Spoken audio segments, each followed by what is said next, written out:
welcome to Verdictum. I am Ananya Singh and you're watching today's legal news, where we apprise you with the recent important legal developments across the country. Here are the headlines. Day 2 of the Supreme Court hearing the pleas challenging abrogation of Article 370.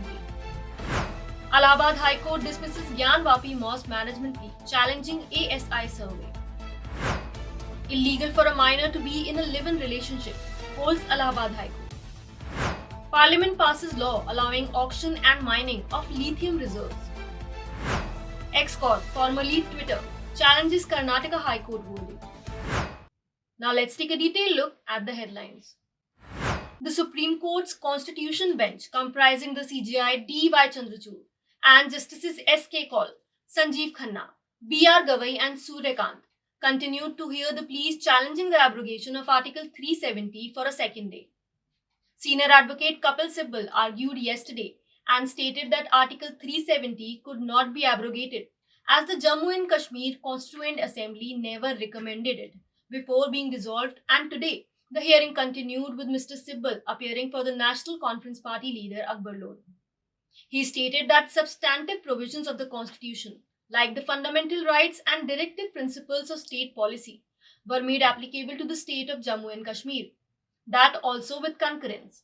He also highlighted that a solemn promise was made that the boundaries of the state will not be changed, and that's exactly what was done, and without concurrence.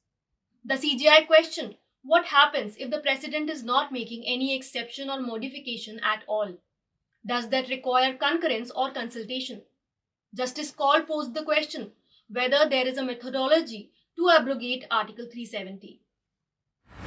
The Allahabad High Court today rejected the petition filed by the Anjuman Intizamiya Committee, responsible for the management of the Gyanvapi Mosque in Varanasi, that challenged the order passed by the Varanasi District Judge on July 21st for a survey to be conducted by the Archaeological Survey of India.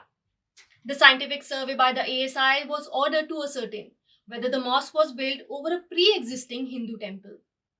The bench, comprising the Chief Justice Pritinkar Devakar, had reserved the order in the matter on July 27th, which was passed today.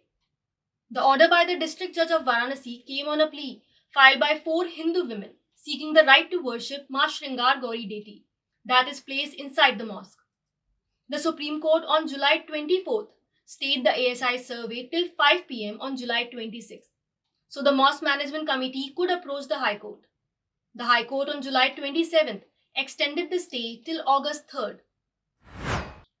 A bench of Justices Vivek Kumar Birla and Rajendra Kumar of the Allahabad High Court held that a minor, meaning a person below the age of 18 years, cannot be in a live-in relationship. The court held that the act would not only be immoral but also illegal. The bench made the observation while hearing a petition filed by one Ali Abbas, a 17-year-old boy, and his live-in partner Saloni, a 19-year-old girl. The court said that there are several conditions for live-in relationship to be treated as a relation in nature of marriage, and in any case, a person has to be a major, although he may not be of a marriageable age, that is 21 years. Hence, a child cannot have a live-in relationship. The court rejected the petition that sought protection from a criminal prosecution on the ground of the minor boy being in a live-in relationship with a major girl. The Parliament has passed a law allowing the government to auction as well as mine the newly discovered lithium reserves in the nation, along with other minerals like titanium, beryl, zirconium and niobium. The move comes in light of increasing the mining of raw materials for electric vehicles. Lithium and other minerals were previously classified as atomic minerals, due to which private companies were not allowed to auction and mine them. The law now removes barriers for the private sector and allows them to explore and mine important minerals. It will also lead to a significant rise of mining of such minerals with the involvement of private companies being a force multiplier, a government statement said. Lithium reserves were discovered earlier this year in Jammu and Kashmir, and the government hopes more reserves will be found soon in the nearby areas. Corp, formerly known as Twitter, has challenged a verdict passed by the Karnataka High Court's single-judge bench of Justice Krishna S. Dikshit that dismissed its challenge to the central government order to block several accounts. A fine of Rs 50 lakhs was also imposed upon the microblogging platform, after it failed to comply with the order of the government and did not block accounts or take down the content as directed. Corp alleged that if the order made by the Karnataka High Court is allowed to stand, then it can lead to devastating consequences, including on the freedom of speech and expression of the users. The social media platform contended that the exemplary course imposed by the court obstruct access to courts and justice, and that the blocking orders substantively and procedurally violate Section 69A of the Information Technology Act of 2000.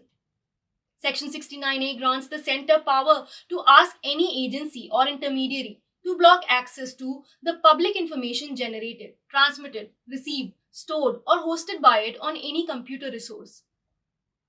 The Corp challenged the application of the section while seeking a direction to set aside the judgment passed by the High Court against it and to stay the imposition of costs as interim relief, as the same is to be paid by August 14th. That was all on today's legal news. Thank you and keep watching Verdictum. And subscribe to the channel and download the Verdictum app on iOS and Android to keep yourself updated with authentic legal news.